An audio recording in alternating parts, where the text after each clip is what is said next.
चाचा भतीजे की सियासी वॉर में आखिरकार भतीजा जीत ही गया। एनसीपी पर अधिकार की जंग में शरद पवार की हार हुई। चुनाव आयोग ने एनसीपी नाम और चुनाव चिन्ह अजीत पवार को सौंप दिया है। इस फैसले से महाराष्ट्र की राजनीति के चाणक्य को लोकसभा चुनाव से पहले एक बड़ा और तगड़ा झटका लगा है। अब उनका हाल ठीक वैसा हो गया जैसे कुछ टाइम पहले उद्धव ठाकरे का था। उस वक्त ठाकरे की शिवसेना बटी थी और अब पवार साहब की एनसीपी भी टूट गई है।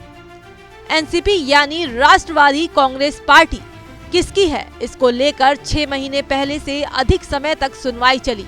चुनाव आयोग ने 10 सुनवाई के बाद 141 पेज के अपने फैसले से विवाद का निपटारा किया। अजीत पवार के नेतृत्व वाले गुट के पक्ष में फैसला सुनाया। अब चुनाव आयोग के फैसले ने क्लियर कर दिया है कि एनसीपी का नाम और चुनाव चिन्ह घड़ी अजीत पवार गुट के पास रहेगा। बता दें कि अजीत पवार पिछले साल जुलाई में समर्थक विधायकों के साथ महाराष्ट्र सरकार में शामिल हो गए थे। तभी से पार्टी में फूट पड़ी और एनसीपी पर अधिकार के लिए चाचा भतीजे आमने सामने आ गए थे। चुनाव आयोग के इस फैसले से जहां अजीत पवार गुट खुश है, तो वहीं शरद पवार गुट टेंशन में आ गया है, क्योंकि लोकसभा चुनाव सामने खड़े हैं। ऐसे में शरद पवार इस चुनौती से कैसे निपटेंगे, उनके पास अपनी पार्टी को बचाने के लिए आगे का रास्ता क्या है।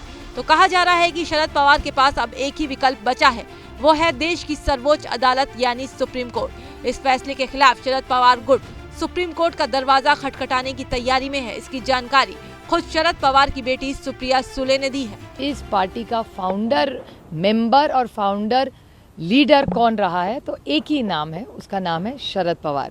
बच्चा इस देश में कश्मीर टू कन्याकुमारी किसी से भी पूछो एनसीपी किसकी है, तो शरद पवार का ही नाम लेगा। हम लोगों में जाएंगे और सुप्रीम कोर्ट तो जाएंगे। अगर हम पे अन्याय होगा तो कोर्ट तो जाना ही पड़ेगा ना। फिलहाल चुनाव आयोग ने शरद पवार गुट से नया सिंबल और पार्टी का नाम देने के लिए कहा है। सूत्रों की माने तो शरद पवार गुट की ओर से सुझाव दिए जाने के बाद चुनाव आयोग पहले जांच करेगा, फिर उन्हें नया नाम और सिंबल देगा। फिलहाल तो 2024 के चुनावों से पहले शिवसेना के बाद अब शरद पवार की पावर कम होती दिख रही है। अब देखना यह है कि अगर शरद पवार गुट सुप्रीम कोर्ट जाता है तो वहां किसकी जीत होती है और किसकी हार।